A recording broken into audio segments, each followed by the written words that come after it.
નમસ્કાર દર્શક મિત્રો, સ્વાગત છે આપનું ગુજરાત ન્યૂઝ પોરબંદરમાં। હું છું વાડા ટીશા આપની સાથે। આજના સમાચારો જોઈએ તે પહેલા એક નજર આજની હેડલાઇન્સ પર। આ હેડલાઇન્સના પ્રાયોજક છે ઝેવર, સ્વર્ણ સ્પર્શ સંપૂર્ણતાનો।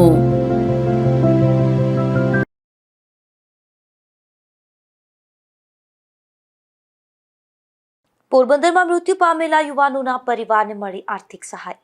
મોરારી બાપુએ પરિવારો માટે આર્થિક સહાયની કરી જાહેરાત।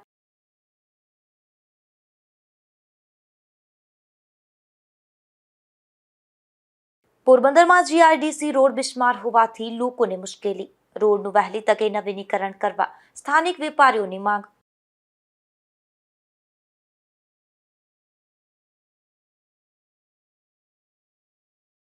પોરબંદરના ખાપડ વિસ્તારમાં વીજપોલ ધરાશાય થતા અકસ્માત। જેસીબી વીજ લાઇન પર અડી જતા અકસ્માતમાં કારને નુકસાન।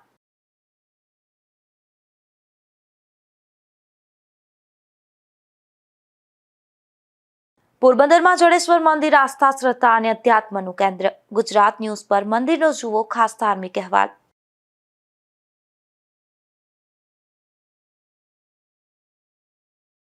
પોરબંદર એરપોર્ટ નજીક બે મોટરસાયકલ વચ્ચે થયેલા અકસ્માતમાં 4 યુવાનોના નિધન થયા છે। આ ઘટનાથી સમગ્ર પંથકમાં શોક વ્યાપી ગયો છે।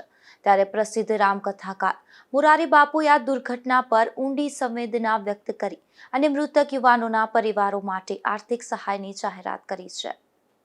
અખબારી અહેવાલ દ્વારા આ દુર્ઘટનાની જાણ થતાં મોરારી બાપુએ મૃતક યુવાનોના આત્માની શાંતિ માટે પ્રાર્થના કરી હતી। તેમણે માનવતાવાદી અભિગમ દાખવી અને પ્રત્યેક યુવાનના પરિવારોને ₹15,000ની સહાય જાહેર કરી છે। કુલ ₹60,000ની હનુમંત સંવેદના સહાયતા રાશિ પરિવારોને મોકલવામાં આવી છે। પૂજ્ય મોરારી બાપુના આદેશ મુજબ પોરબંદર સ્થિત રામકથાના શ્રોતાઓ દ્વારા આજે મૃતક યુવાનોના ઘરે રૂબરૂ જઈ આ સહાય રાશિ અર્પણ કરવામાં આવી રહી છે। બાપુએ શોકગ્રસ્ત પરિવારોને આ મુશ્કેલ સમયમાં હિંમત રાખવા સંદેશ પાઠવ્યો છે। મોરારી બાપુએ આ યુવાનોના આત્માની શાંતિ માટે ભગવાન શ્રી રામને પ્રાર્થના કરી હતી। નિપુલ પોપટ સાથે અશોક થાનકી, ગુજરાત ન્યૂઝ, પોરબંદર। પોરબંદરમાં જીઆઈડીસી રોડ અતિ બિસ્માર હાલતમાં છે। ત્યારે આ રોડનું નવીનીકરણ ન થતા સ્થાનિકો ભારે મુશ્કેલી વેઠી રહ્યા છે। અહીંથી પસાર થતા વાહન ચાલકો અને સ્થાનિક વેપારીઓ પણ ત્રાહિમામ પુકારી ઉઠ્યા છે। આ રોડનું વહેલી તકે નવીનીકરણ કરવા માંગ ઉઠી છે। મારું નામ નિર્મલસિંહ ગુરુબક્ષસિંહ હિંમત। મારી ઇલેક્ટ્રિકની દુકાન છે હિંમત રિવાઇન્ડિંગ કરીને। છેલ્લા 30 વર્ષથી આ દુકાનમાં હું બેઠો છું અને કામ કરું છું। મને 10 વર્ષે એક રોડ બનતા દેખાણો હતો, એ ડામર જરાક પાથરી ગયા હતા। એ પછી 30 વર્ષથી આ રોડ બન્યો જ નથી। આ રોડ બનાવવો નથી કે રોડ બનવો નથી કે હું છે કાંઈ ખબર નથી પડતી। જ્યારે કોઈ પણ મોટાને આવવું હોય, મોટાને કોઈ ફંક્શન કરવું હોય તો એ રોડ ઉપર માટી ધૂળ પાથરી દે છે, ત્યારે આવી જાય, એ આરામથી નીકળી જાય ને પછી અમારે ધૂળ ખાવાની રહીએ। અમારા ભાગમાં ખાલી ધૂળ જ આવે, નકરી માટી ને માટી જ આવે। એ પછી ગયા પછી કોઈ આવતું જ નથી। હવે એ જવાવાળા એ નથી જોતા કે રોડ છે કે પછી માટી પાથરેલી છે। અમે છેલ્લા 30 વર્ષથી આ ખાડા ને ખરબા ને બધું જોયું છે, પણ કોઈ જાતનું કોઈ નિકાલ જ નથી કરતા। એ કે ઉદ્યોગનગરમાં છે ને આ ઉદ્યોગનગર વાળા કે મેં તો અહીંયા ફરિયાદ કરી, પણ હવે પેલા એ ટેબલ પર બેસીને ડિસાઇડ કરે કે આ રોડ કેમાં આવે છે, ઉદ્યોગમાં આવે છે કે પછી નગરપાલિકામાં આવે। જો મહાનગરપાલિકામાં આવતું હોય તો ઉદ્યોગ મહાનગરપાલિકામાં આવે કે નથી એ પાકું કરે। એ પાકું નથી કરી શકતા, એ તો કરે છે શું? મારું નામ પ્રિયંક પ્રદીપભાઈ કોટેચા છે, બરાબર। હું અહીંયા પોરબંદરમાં અહીંયા આ એરિયામાં રહું છું ને અહીંયા મારી શોપ પણ છે। અહીંયા એટલું બધું ડસ્ટિંગ ઉડે છે કે અમે સવારે 9 વાગે શોપ ખોલીએ, અમારે 12:30 1 તો ખાલી ધૂળ કાઢવામાં જાય। અડધો દિવસ અમારો ધૂળ કાઢવામાં વયો જાય। અહીંયા ખાડા એટલા છે કે અમે કોઈ નીકળી શકતા છે, બરાબર। અમને જો આ વખતે આ રસ્તાનો જવાબ નહીં મળે તો અમે વોટિંગ કોઈ કરવા જવાના છે। આ એરિયાને એક પણ વ્યક્તિ વોટિંગ નહીં કરે, કેમ કે એક તો અહીંયા ધંધાની પ્રોબ્લેમ છે ને માથેથી આ બધું ખાડા ને ખડબા ને એવું બધું છે, બરાબર। વરસાદમાં એટલું બધું પાણી ભરાય છે કે અમારી દુકાન છે એની અંદર કેટલી બધી નુકસાની આવે છે, એવું બધું પ્રોબ્લેમ છે આ એરિયામાં। મોટા ખાડા છે, કેટલા બધા એક્સિડન્ટ થાય, કેટલા માણસો પડે, હાલીને જવાવાળા નીકળી નથી શકતા, ઠેબા આવે, સીમા વિનાની પ્રોબ્લેમ છે આ એરિયામાં।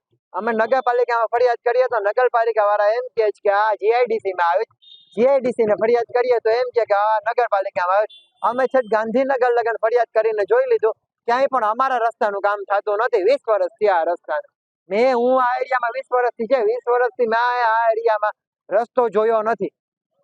પેલા તો હું એટલું કહેવા માંગુ છું કે આ પોરબંદરની પ્રજા છેલ્લા 30 વર્ષથી આ વિકાસના નામે મત આપ્યા છે કે પોરબંદરની પ્રજાએ એટલો વિશ્વાસ કર્યો, ગાંડો વિશ્વાસ કર્યો કે પોતાના ઘરના ઉપર વિશ્વાસ કરતા વિકાસ ઉપર વિશ્વાસ કર્યો. આ કેવો વિકાસ છે? આ ઉદ્યોગનગર, આપણે આશાપુરા ચોકડી કે જ્યાં અહીંયા આપણે ઉદ્યોગનગરમાં જીઆઈડીસીમાં આટલા ઉદ્યોગો છે, તો એને આજે 20-25 વર્ષથી આ સ્થાનિક લોકોને અહીંયા રસ્તો નથી મળ્યો. આ તમે આઇકોનિક ખાડા રોડ જોઈ શકો છો. આ આઇકોનિક ખાડા રોડમાં 20 વર્ષથી આ વિકાસે જોયું જ નથી. આ સરકારે ફક્ત શું જોયું એ જ ખબર પડતી કે આ પોરબંદરને અંધારામાં નાખી દીધું, કે ભૂખ ભેગું કરી દીધું છે. આ સ્થાનિકો એટલા ઉભા છે એ ખોટા નથી. આ વિકાસના નામે વોટ લીધા છે, તો આ સ્થાનિક ઉદ્યોગનગરની પ્રજા અત્યારના રોડ માંગે છે કે આજે ભીખ નથી માંગતી, એના વોટનું વળતર આપો. તમે શા માટે તમે દૂર ભાગો છો? આ જીઆઈડીસી ની પ્રજા તમને વધાવવા માંગે, વિકાસને વધાવવા માંગે, પણ અમે એને કામ તો આપો. એક રોડ નથી આપતા, એક મુતેડી નથી આપી શકતા તમે. આ તમારો કઈ જાતનો વિકાસ છે તમારો? આશાપુરા ચોકડી આગળ આ બધા સ્થાનિકો અમારી સાથે છીએ. અહીંયા વર્ષોથી પ્રોબ્લેમ છે, જે અમિતભાઈએ કીધું એ રીતે. અહીંયા કોઈ ધ્યાન દેતું નથી, ચોમાસામાં નીકળાતું નથી. અહીંયા જાહેર રસ્તો છે. હવે આ સ્થાનિકો જ્યારે રજૂઆત કરે છે ત્યારે નગરપાલિકા એવું કહે છે કે જીઆઈડીસીમાં આવે છે. જીઆઈડીસીને રજૂઆત કરે એટલે એ લોકો એવું કહે છે કે જીઆઈડીસીમાં આવે છે. નગરપાલિકા એવું કહે છે જીઆઈડીસીમાં, જીઆઈડીસી એવું કહે છે નગરપાલિકામાં. જેની અંડરમાં આવતું હોય, પ્રજાના વોટ લે છે સરકાર અને પ્રજાનો ટેક્સ પર લે છે મહાનગરપાલિકા. તો મહાનગરપાલિકાની જવાબદારી બને છે કે અહીંયા રસ્તા બનાવવા, ગટરની વ્યવસ્થા આપી. અને ચોમાસામાં તો બહુ અત્યંત દયનીય સ્થિતિ બની જાય છે. ત્યાંથી લોકો નીકળી નથી શકતા, વાહન નીકળી નથી શકતા. અહીંયા આવ્યા પછી સ્થાનિકોને જાણવા મળ્યું છે કે ગયા ચોમાસામાં અહીંયા અકસ્માત ખૂબ થયેલ છે અને મૃત્યુ પણ થયેલ છે. તો બહુ દયનીય હાલત છે. અને અહીંયાથી ઘણા બધા સ્કૂલ વાહનો નીકળે છે, તો બાળકો અહીંયાથી સ્ટડી કરવા માટે જાય છે. તો રસ્તો બહુ ખરાબ છે, તો અકસ્માતનો ભય હંમેશા રહે છે. અને આ રસ્તોમાં ધૂળની ડબરી એટલી ઉડે છે કે આજુબાજુના દુકાનોવાળાને રહીશોના કેવી પરિસ્થિતિ હશે, સરકાર અને નગરપાલિકા અહીંયા બેઠા પરિસ્થિતિ નહીં સમજી શકે. એક વખત સ્થળ ઉપર આવે તો એને પરિસ્થિતિ ખ્યાલ પડે કે ધૂળની ડમરી કેટલી ઉડે છે. પોરબંદરના આરજીટી કોલેજના જર્જરિત બિલ્ડિંગનું હાલ રિનોવેશન કામ ચાલી રહ્યું છે. ત્યારે આ બિલ્ડિંગમાં આવેલ દરબાર હોલની છતમાં રહેલ ઉપલબ્ધ 100 વર્ષ જૂના ચિત્રોનું પણ કુદરતી કલરો મારફતે નવીનીકરણ શરૂ કરવામાં આવ્યું છે. પોરબંદરના બિરલા કોલોની રોડ પર આવેલ આરજીટી કોલેજ રાજાશાહી બિલ્ડિંગ જર્જરિત થતા આ બિલ્ડિંગને સરકાર દ્વારા રિનોવેશન કરવા માટે 2 તબક્કામાં ગ્રાન્ટની ફાળવણી કરી કામગીરી શરૂ કરવામાં આવી હતી. જેમાં પ્રથમ તબક્કામાં મુખ્ય બિલ્ડિંગનું રિનોવેશન કરવામાં આવ્યું હતું, ત્યારે બીજા તબક્કામાં આરજીટી કોલેજના ગેસ્ટ, દરબારી હોલ, ગેટ અને ફુવારા સહિતના વિસ્તારોનું રિનોવેશન શરૂ કરવામાં આવ્યું છે. ત્યારે હાલ દરબારી હોલની છતના 100 વર્ષ જૂના 28 જેટલા ચિત્રોનું નેચરલ લેન્ડસ્કેપ, ઝોમેટ્રિક પેટર્ન અને માઇક્રોલોજી પેટર્ન મારફતે કૃત્રિમ કલરના બદલે અલગ અલગ પથ્થરોમાંથી બનાવેલ કુદરતી કલરોમાંથી નિર્માણ શરૂ કરવામાં આવ્યું છે. આ ચિત્રો આગામી 2 માસમાં તૈયાર થઈ જશે. નિપુલ પોપટ સાથે અશોક થાનકી, ગુજરાત ન્યૂઝ, પોરબંદર. પોરબંદરની ભાવસીજી સરકારી હોસ્પિટલમાં આવેલ લેબોરેટરી રજાના દિવસોમાં બંધ રાખવામાં આવે છે અને માત્ર ઇમરજન્સી રિપોર્ટ કરવામાં આવે છે. ત્યારે આ લેબોરેટરીમાં દાખલ દર્દીઓના રિપોર્ટ પણ રજાના દિવસોમાં કરવા રજૂઆત કરવામાં આવી છે. પોરબંદરની ભાવસીજી સરકારી હોસ્પિટલમાં આવેલ વિવિધ વિભાગમાં અનેક દર્દીઓ સારવાર માટે આવતા હોય છે. હોસ્પિટલમાં આવેલ વિવિધ વોર્ડમાં અનેક દર્દીઓને સારવાર અર્થે દાખલ પણ કરવામાં આવતા હોય છે. પરંતુ હોસ્પિટલમાં આવેલ લેબોરેટરીમાં રજાના દિવસોમાં માત્ર ઇમરજન્સી રિપોર્ટ જ કરવામાં આવતા હોવાથી દાખલ દર્દીઓના જરૂરી રિપોર્ટ થતા નથી, જેથી દાખલ દર્દીઓની રિપોર્ટ વગર સારવાર પણ અટકી જાય છે. ત્યારે રજાના દિવસોમાં દાખલ દર્દીઓના રિપોર્ટ કરવા જીવનભાઈ જોંગી દ્વારા રજૂઆત કરવામાં આવી છે. મેડિકલ આપણે લેબોરેટરી છે તો શનિ રવિવારે લેબોરેટરીમાં કામ દાખલ થયા બાળકો તો શનિ રવિવારે લેબોરેટરીમાં થતું નથી. દાખલ દર્દીઓ માટે શનિ રવિવારે ચાલુ રાખવું છે ને એને રિપોર્ટ કરવો જોઈએ જેનાથી એને તાત્કાલિક સારવાર મળે, આવી મારી માંગણી છે. રજાના દિવસોમાં દાખલ દર્દીઓના રિપોર્ટ ન થતા અમુક દર્દીઓને રજા પણ મળતી નથી અને ફરજિયાત તેને રજાના દિવસોમાં હોસ્પિટલમાં જ દાખલ રહેવાની ફરજ પડે છે. નિપુલ પોપટ સાથે અશોક થાનકી, ગુજરાત ન્યૂઝ, પોરબંદર. પોરબંદરના ખાપટ વિસ્તારમાં એક જેસીબી મશીન પસાર થતી વેળાએ વીજ લાઇન પર અડી ગયું હતું, જેમાં 4 જેટલા વીજપોલ ધરાશાયી બન્યા હતા, જેથી અહીં પાર્ક કરેલ 2 કારને નુકસાન પહોંચ્યું હતું. પોરબંદરના ખાપટ વિસ્તારમાં હાલ ભૂગર્ભ ગટર તેમજ રસ્તાની કામગીરી ચાલી રહી છે, ત્યારે આ કામગીરી કરતા એક જેસીબી મશીન વીજ લાઇન નીચેથી પસાર થયું હતું. તે દરમિયાન વીજ લાઇન પર અડી જતા 4 જેટલા વીજપોલ ધરાશાયી બન્યા હતા. આ ઘટનામાં વીજપોલ આસપાસ પાર્ક કરેલ 2 કાર પર વીજપોલ ધરાશાયી થતા બંને કારને ભારે નુકસાન પહોંચ્યું હતું. આ ઘટનાને લઈને આ વિસ્તારમાં કલાકો સુધી વીજ પુરવઠો પણ ખોરવાયો હતો. તો આ ઘટના બાદ પીજીવીસીએલનું સ્ટાફ તાત્કાલિક ઘટના સ્થળે પહોંચી વીજ પુરવઠો બંધ કરાવ્યો હતો. ત્યારબાદ વીજપોલના સમારકામની કામગીરી હાથ ધરાઈ હતી. નિપુલ પોપટ સાથે અશોક થાનકી, ગુજરાત ન્યૂઝ, પોરબંદર. પોરબંદર મહાનગરપાલિકા દ્વારા વેરાની ભરપાઈ માટે 31 માર્ચ સુધી વ્યાજ માફી યોજના જાહેર કરાઈ હતી, ત્યારે આ વ્યાજ માફી યોજના લંબાવવા ફારૂકભાઈ સુરિયા દ્વારા રજૂઆત કરાઈ હતી, જેને લઈને હવે જૂન સુધી આ યોજના લાગુ કરવામાં આવતા ફારૂકભાઈ સુરિયા દ્વારા મનપાનો આભાર વ્યક્ત કરાયો હતો. હું ફારૂક સુરિયા. પોરબંદર મહાનગરપાલિકા દ્વારા જે જૂના વેરા જે લોકોના બાકી છે પ્રજાના, એની ઉપર 18% જેવું વ્યાજ જે લગાડવામાં આવે છે. આ વ્યાજ માફીની સ્કીમ મહાનગરપાલિકાએ જાહેર કરી હતી અને એમાં 31 માર્ચ એની અંતિમ તારીખ હતી. અમારી ત્યારે પણ કમિશનર સાહેબ પાસે રજૂઆત કરીને કરેલી માંગણી કે આ તારીખને જો વધારી દેવામાં આવે તો પ્રજાલક્ષી આ નિર્ણયને મહાનગરપાલિકાએ જૂન સુધી 3 મહિનાની જે મુદત વધારી છે અને એ ખૂબ જ આવકારદાયક નિર્ણય છે મહાનગરપાલિકાનો.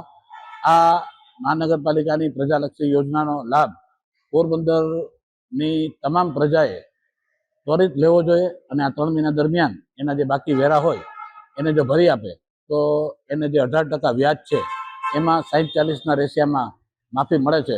તો પ્રજાએ આ માફીનો લાભ વધુમાં વધુ લે અને 3 મહિના માટે જે મુદત વધારી છે એ બદલ અમે પોરબંદર મહાનગરપાલિકાનો ફરી એક વખત ખૂબ આભાર વ્યક્ત કરીએ. પોરબંદરમાં ડોક્ટર વી.આર. ગોઠાણીયા મહિલા કોલેજ ખાતે મતદાર જાગૃતિ કાર્યક્રમ યોજાયો હતો. આ મતદાર જાગૃતિ કાર્યક્રમમાં કોલેજની 250થી વધુ વિદ્યાર્થીનીઓએ સહભાગી થઈ હતી. સ્થાનિક સ્વરાજ્ય એકમોની સામાન્ય, મધ્યમ સ્તર અને પેટા ચૂંટણીઓ આવી રહી છે, ત્યારે પોરબંદર જિલ્લામાં મતદાર જાગૃતિ વધારવા વિવિધ કાર્યક્રમો હાથ ધરવામાં આવી રહ્યા છે. જિલ્લા ચૂંટણી અધિકારી અને કલેક્ટરના માર્ગદર્શન હેઠળ સ્વેપ કાર્યક્રમ અંતર્ગત મતદાતાઓમાં જાગૃતિ લાવવા માટે સતત પ્રયાસો કરવામાં આવી રહ્યા છે. આ અનુસંધાને જિલ્લા શિક્ષણ અધિકારી તથા સ્વેપ નોડલ અધિકારી વી.કે. પરમારની ટીમ દ્વારા ડોક્ટર વી.આર. ગોઠાણીયા મહિલા કોલેજ ખાતે મતદાર જાગૃતિ કાર્યક્રમનું આયોજન કરવામાં આવ્યું હતું. આ કાર્યક્રમમાં કોલેજની 250થી વધુ વિદ્યાર્થીનીઓ તેમજ અધ્યાપકો ઉત્સાહપૂર્વક જોડાયા હતા. આ કાર્યક્રમની શરૂઆતમાં કોલેજના આચાર્યએ મતદાનના મહત્વ પર પ્રકાશ પાડી દરેક નાગરિકે પોતાના મતાધિકારનો ઉપયોગ કરવો જોઈએ તેવી અપીલ કરી હતી. ત્યારબાદ સ્વેપ નોડલ પ્રતિનિધિ સંદીપ સોનીએ પણ મતદાર જાગૃતિ અંગે માર્ગદર્શન આપ્યું હતું. સાથે સાથે પ્રશ્નોત્તરી કાર્યક્રમ દ્વારા વિદ્યાર્થીઓની શંકાઓનું નિરાકરણ કરવામાં આવ્યું હતું. આ કાર્યક્રમ દરમિયાન પ્રથમ વખત મતદાન કરનાર વિદ્યાર્થીઓને ખાસ માર્ગદર્શન આપવામાં આવ્યું હતું. આ કાર્યક્રમમાં વિદ્યાર્થીઓને શપથ લેવડાવવામાં આવ્યા હતા. આ કાર્યક્રમમાં કોલેજની તેજસ્વી વિદ્યાર્થીનીઓને મૈત્રી સોલંકી અને ગ્રીષ્મા વારાએ પણ મતદાન જાગૃતિ અંગે પ્રેરણાદાયક ભાષણો આપી વિદ્યાર્થીઓમાં ઉત્સાહ વધાર્યો હતો. નિપુલ પોપટ સાથે અશોક થાનકી, ગુજરાત ન્યૂઝ, પોરબંદર. રણવાવ પોલીસ મથકમાં તેરા તુજકો અર્પણ કાર્યક્રમ યોજાયો હતો, જેમાં ₹3,13,800ની રકમના ચોરી થયેલા સોના ચાંદીના દાગીનાના શોધી અને તેના મૂળ માલિકને પરત આપવામાં આવ્યા હતા. આ તકે અરજદારોએ પોલીસનો આભાર માન્યો હતો. પોરબંદર મહાનગરપાલિકા દ્વારા સફાઈ કર્મચારીઓ માટે હેલ્થ ચેકઅપ કેમ્પનું આયોજન કરાયું હતું, જેમાં નિષ્ણાંત ડોક્ટરો દ્વારા 430થી વધુ સફાઈ કર્મચારીઓના આરોગ્યની ચકાસણી કરાઈ હતી. પોરબંદર મહાનગરપાલિકા દ્વારા શહેરના સફાઈ કર્મચારીઓના આરોગ્યને પ્રાથમિકતા આપતા હેલ્થ ચેકઅપ મેડિકલ કેમ્પનું આયોજન કરવામાં આવ્યું હતું, જેમાં શહેરની સ્વચ્છતા જાળવવામાં મહત્વપૂર્ણ ભૂમિકા ભજવનારા સફાઈ કર્મચારીઓ માટે આ કેમ્પ આરોગ્ય સેવાઓ ઉપલબ્ધ કરાવવા માટે એક સરાહનીય પહેલ તરીકે સાબિત થયો હતો. આ સફાઈ મિત્ર હેલ્થ સુરક્ષા ચેકઅપ કેમ્પમાં વિવિધ વિભાગના નિષ્ણાંત ડોક્ટરો, ફિઝિશિયન, સર્જન તેમજ અનુભવી સ્ટાફ નર્સોની ટીમ દ્વારા સેવા આપવામાં આવી હતી. આ કેમ્પ દરમિયાન લગભગ 430 જેટલા સફાઈ કર્મચારીઓનું વિગતવાર મેડિકલ ચેકઅપ કરવામાં આવ્યું હતું, જેમાં બ્લડ પ્રેશર, ડાયાબિટીસ, સામાન્ય રોગચાળો તેમજ અન્ય આરોગ્ય સમસ્યાનું નિદાન કરવામાં આવ્યું હતું. જરૂરી દર્દીઓને સ્થળ પર જ દવાઓ આપવામાં આવી હતી અને વધુ સારવાર માટે માર્ગદર્શન પણ આપવામાં આવ્યું હતું. નિપુલ પોપટ સાથે અશોક થાનકી, ગુજરાત ન્યૂઝ, પોરબંદર. પોરબંદર શહેરમાં જડેશ્વર મહાદેવનું પવિત્ર મંદિર આસ્થા, શ્રદ્ધા અને અધ્યાત્મનું અનોખું કેન્દ્ર ગણાય છે. શહેરના મુખ્ય માર્ગ પર સ્થિત આ પ્રાચીન મંદિર વર્ષોથી ભક્તોની શ્રદ્ધાનું કેન્દ્ર રહ્યું છે. રોજબરોજ અહીં હજારો ભક્તો મહાદેવના દર્શન કરવા માટે આવે છે. જડેશ્વર મહાદેવ મંદિરના ઇતિહાસ સાથે અનેક લોકવાયકા અને માન્યતાઓ જોડાયેલી છે. કહેવાય છે કે આ મંદિરનું શિવલિંગ સ્વયંભૂ પ્રગટ થયેલું છે, એટલે કે કોઈ માનવ હસ્તે સ્થાપિત કરવામાં આવ્યું નથી, પરંતુ તે જમીનમાંથી સ્વયં પ્રગટ થયું હતું. આ વાતને કારણે ભક્તોમાં આ સ્થળ પ્રત્યે વિશેષ શ્રદ્ધા જોવા મળે છે. લોકો માનતા રાખે છે કે અહીં મહાદેવનું ચમત્કારિક નિવાસ છે અને અહીં અવારનવાર દરેક ભક્તની મનોકામના પૂર્ણ થાય છે. લોકકથાઓ અનુસાર જ્યાં આજે જડેશ્વર મહાદેવનું મંદિર આવેલું છે, ત્યાં અગાઉ જેલ વિસ્તાર હતો. આ જેલમાં રહેલા કેદીઓ ખેતીનું કામ કરતા હતા. એક દિવસ ખેતી દરમિયાન જમીન ખોદતી વખતે અચાનક શિવલિંગ પ્રગટ થયું હતું. આ ઘટના સૌ માટે આશ્ચર્યજનક બની હતી. કેદીઓએ આ વાત જેલના અધિકારીઓને જાણ કરી અને બાદમાં સ્થાનિક લોકોએ આ સ્થળને પવિત્ર માની અહીં મંદિરનું નિર્માણ કર્યું હતું. ત્યારથી જ આ સ્થળ જડેશ્વર મહાદેવ તરીકે ઓળખવામાં આવે છે અને આજે પણ આ લોકવાયકા ભક્તોમાં જીવંત છે. સમય જતાં આ મંદિર શહેરની ધાર્મિક ઓળખ બની ગયું છે. સવારથી સાંજ સુધી ભક્તો અહીં મહાદેવના દર્શન કરવા માટે આવે છે. ખાસ કરીને સોમવાર અને શ્રાવણ માસ દરમિયાન ભક્તોની સંખ્યા અનેક ગણી વધી જાય છે. ભક્તો દૂધ, બેલપત્ર, ફૂલ, ધતુરા અને ગંગાજળ સાથે અભિષેક કરી ભગવાન શિવને પ્રસન્ન કરે છે. અહીં એક વિશેષ પરંપરા પણ જોવા મળે છે, જેમાં ભક્તો શિવલિંગ પર શેરડીનો રસનો અભિષેક કરે છે. માન્યતા છે કે આ રીતે અભિષેક કરવાથી મહાદેવ ભક્તોની મનોકામનાઓ પૂર્ણ કરે છે. મહાશિવરાત્રિના પર્વ પર તો અહીં વિશેષ ધૂમધામ રહે છે. ભક્તો રાતભર જાગરણ કરે છે, ભજન કીર્તન ગાય છે અને મહાદેવના નામનો જાપમાં લીન થઈ જાય છે. મંદિરને ફૂલોથી શણગારવામાં આવે છે અને વિશેષ આરતી તથા પૂજાનો કાર્યક્રમ યોજાય છે. શહેર અને આસપાસના ગામડાઓમાંથી હજારો ભક્તો અહીં ઉમટી પડે છે. ઘણા ભક્તો તો મહાશિવરાત્રિના દિવસે ઉપવાસ રાખી રાત્રે મહાદેવના દર્શન કરી પોતાના વ્રતનું પારણું કરે છે. જડેશ્વર મહાદેવ મંદિર માત્ર ધાર્મિક સ્થળ જ નથી, પરંતુ તે શહેરની સંસ્કૃતિ અને પરંપરાનું જીવંત પ્રતીક પણ છે. અહીં આવતા ભક્તોમાં તમામ વર્ગ અને સમાજના લોકો જોવા મળે છે. આ મંદિર લોકોમાં એકતા, શ્રદ્ધા અને આધ્યાત્મિકતા જગાડવાનું કાર્ય કરે છે. ઘણા લોકો પોતાની જીવનની મહત્વપૂર્ણ ક્ષણો, જેમ કે નવા વ્યવસાયની શરૂઆત, સંતાન પ્રાપ્તિ માટેની માનતા અથવા કોઈ મુશ્કેલીમાંથી મુક્તિ માટે અહીં પ્રાર્થના કરવા માટે આવે છે. પોરબંદર અવારનવાર પ્રવાસીઓ પણ જડેશ્વર મહાદેવના દર્શન કરવા અવશ્ય આવે છે. શહેરના મુખ્ય માર્ગ પર સ્થિત હોવાથી અહીં પહોંચવું પણ સરળ છે. પોરબંદરના જડેશ્વર મહાદેવ મંદિર પરિસરમાં અનેક દેવી દેવતાઓના મંદિરો આવેલા હોવાથી આ સ્થાન ભક્તિનું એક વિશિષ્ટ કેન્દ્ર બન્યું છે. અહીં કાળ ભૈરવ, શીતળા માતા, ગાયત્રી માતા, હનુમાનજી, ગણપતિ અને શનિદેવના મંદિરો પણ આવેલા છે. ભક્તો જડેશ્વર મહાદેવના દર્શન કર્યા બાદ મંદિર પરિસરમાં આવેલા તમામ દેવી દેવતાઓના દર્શન કરી આધ્યાત્મિક શાંતિ અને ધન્યતા અનુભવે છે. આ કારણે મંદિર માત્ર એક શિવાલય નહીં, પરંતુ ભક્તિ અને શ્રદ્ધાનું સંપૂર્ણ ધાર્મિક પરિસર તરીકે ઓળખાય છે. નિપુલ પોપટ સાથે અશોક થાનકી, ગુજરાત ન્યૂઝ, પોરબંદર.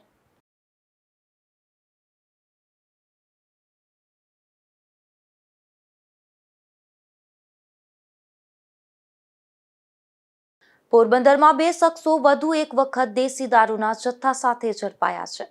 ત્યારે પોલીસે આવાસમાંથી ઝડપાયેલા શખ્સ અહીં નિયમિત રીતે દારૂનો ધંધો કરતો હોવાની ચર્ચા પણ જોવા મળે છે.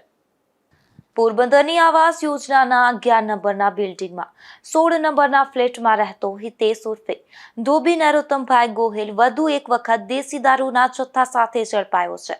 એલસીબીએ બોખીરા આવાસ યોજનાની આંગણવાડી પાસેથી તેને દેશી દારૂ સાથે ઝડપી લીધો છે. તો અન્ય એક બનાવમાં માણેક ચોક શાક માર્કેટ પાસે રહેતો વિનસ મહેન્દ્ર ગોસલિયાને કીર્તિ મંદિર પોલીસે કસ્તુરબા ગાંધી રોડ પરથી શાક માર્કેટ સામેથી દેશી દારૂના જથ્થા સાથે વધુ એક વખત ઝડપી લીધો છે. નિપુલ પોપટ સાથે અશોક થાનકી, ગુજરાત ન્યૂઝ, પોરબંદર. પોરબંદરના બરડા ડુંગર વિસ્તારમાંથી વધુ એક દેશી દારૂની ભઠ્ઠી ઝડપાઈ છે.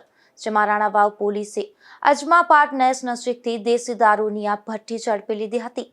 જો કે આ દરોડા દરમિયાન ભઠ્ઠીનો આરોપી પોલીસને હાથ લાગ્યો ન હતો. પોરબંદરના બરડા ડુંગરમાં વર્ષોથી દેશી દારૂની ભઠ્ઠીઓ ધમધમે છે અને પોરબંદર તથા દેવભૂમિ દ્વારકા જિલ્લાનું વન વિભાગ આ ભઠ્ઠીઓને નાબૂદ કરવામાં સંપૂર્ણપણે નિષ્ફળ રહ્યું છે. જો કે પોલીસ સમયાંતરે દેશી દારૂની ભઠ્ઠીઓ ઝડપી કામગીરી કરી રહી છે. ત્યારે આવી જ એક વધુ દેશી દારૂની ભઠ્ઠી ઝડપાઈ છે. જેમાં રાણાવાવ પોલીસની ટીમે બાતમીના આધારે દરોડો પાડી અજમા પાર્ટનર્સ વિસ્તારથી 2 કિલોમીટર દૂર પાણીની જારમાં દેશી દારૂની ભઠ્ઠી ઝડપી લઈ દેશી દારૂ બનાવવાનો 800 લીટર જેટલો આથો તેમજ દેશી દારૂ અને ભઠ્ઠીના સાધનો કબજે કર્યા હતા. જો કે આ દરોડા દરમિયાન પણ ભઠ્ઠીનો આરોપી ભીમા અમરા કોડિયાર પોલીસને હાથ લાગ્યો ન હતો. ત્યારે પોલીસે તેની સામે ગુનો નોંધી કાર્યવાહી હાથ ધરી હતી. નિપુલ પોપટ સાથે અશોક થાનકી, ગુજરાત ન્યૂઝ, પોરબંદર. બરડા પંથકના પારાવાડા ગામે એક શખ્સ દેશી દારૂ સાથે ઝડપાયો છે. જેમાં પોલીસે નવા કુંભારવાડા વિસ્તારમાંથી ભરત ઉર્ફે બુદ્ધો પ્રતાપ મોઢવાડિયા નામના શખ્સને દેશી દારૂ સાથે ઝડપી લીધો હતો અને કાર્યવાહી હાથ ધરી હતી. પોરબંદરના વીડી પ્લોટ વિસ્તારમાંથી દેશી દારૂ ઝડપાયો છે. જેમાં પોલીસે ટાંકણી પુલ પાસે જાહેર રોડ પરથી નરેશ કિશન પરમાર નામના શખ્સને દેશી દારૂના જથ્થા સાથે ઝડપી લીધો હતો અને કાર્યવાહી હાથ ધરી હતી. પોરબંદરના નટવરસિંહ ક્લબ નજીકથી એક શખ્સ વિદેશી દારૂ સાથે ઝડપાયો છે. જેમાં પોલીસે મારુતિનગરમાં રહેતા ભરત કાંતિલાલ રાઠોડ નામના શખ્સને લોહાણા મહાજનની વાડી પાસેથી વિદેશી દારૂ સાથે ઝડપી લીધો હતો અને કાયદેસરની કાર્યવાહી હાથ ધરી હતી. રાણાવાવ પોલીસ મથકમાં જમીન પચાવી પાડવા મામલે એક ફરિયાદ નોંધાઈ હતી. જે કેસનો આરોપી કારાપોલા ગર્જર પોલીસને હાથ લાગ્યો ન હતો. ત્યારે કામાણી ટાયર્સ પાસે રહેતા કારા નામના આ શખ્સને પોલીસે ઝડપી લઈ આગળની કાર્યવાહી હાથ ધરી હતી. જોતા ફરી એક નજર આજની હેડલાઇન્સ પર. આ હેડલાઇન્સના પ્રાયોજક છે ઝેવર, સ્વર્ણ સ્પર્શ સંપૂર્ણતાનો.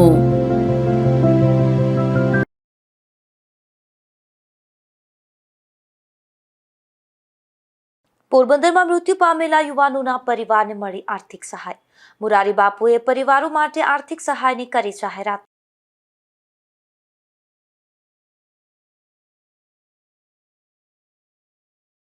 પોરબંદરમાં જીઆઈડીસી રોડ બિસ્માર હોવાથી લોકોને મુશ્કેલી. રોડનું વહેલી તકે નવીનીકરણ કરવા સ્થાનિક વેપારીઓની માંગ.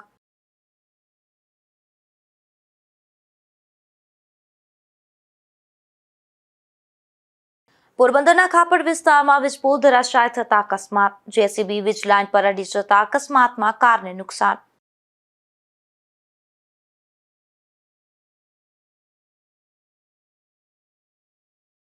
પોરબંદરમાં જડેશ્વર મંદિર આસ્થા, શ્રદ્ધા અને અધ્યાત્મનું કેન્દ્ર. ગુજરાત ન્યૂઝ પર મંદિરનો જુઓ ખાસ ધાર્મિક અહેવાલ.